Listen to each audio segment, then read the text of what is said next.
کیا عورت کے زیر ناف بال صاف کرنے کے لیے ریزر یا کینچی کا استعمال کرنا منع ہے؟ اگر کسی عورت کو کریم سے الرجی ہوتی ہو تو وہ کیا کرے؟ ایسا کچھ بھی منع نہیں ہے.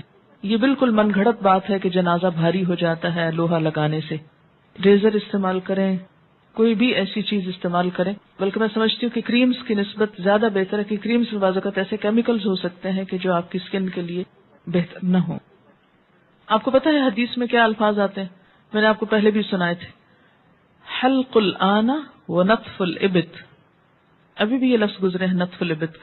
حلق الآن، حلق کہتے ہیں اس طرح استعمال کرنا، یہ ریزر استعمال کرنے کو. یعنی زیر ناف بال ریزر سے صاف کیے جائیں اور انڈر آرمز بال جو ہیں ان کو اکھیڑا جائے. بہت سے لوگ شروع میں ہی جب بال نرم ہوتے ہیں بچیوں کو تو بتا دیتے ہیں، پھر وہ نکلتے بھی بہت کم ہے. یعنی ویکسنگ جس کو آپ کہتے ہیں، ویکس استعمال کی جائے انڈر آرمز کے لیے. لیکن اگر تکلیف ہوتی ہو تو مجھے یہ سمجھ میں نہیں آتی کہ باقی سب جگہوں کی تکلیف نہیں ہوتی، لیکن جہاں سنت کا معاملہ وہاں تکلیف ہوتی ہے. یہ پسندیدہ ہے، اگر نہیں تو انڈر آرمز بھی اگر آپ ریزر استعمال کرنا چاہیں تو کر سکتے ہیں.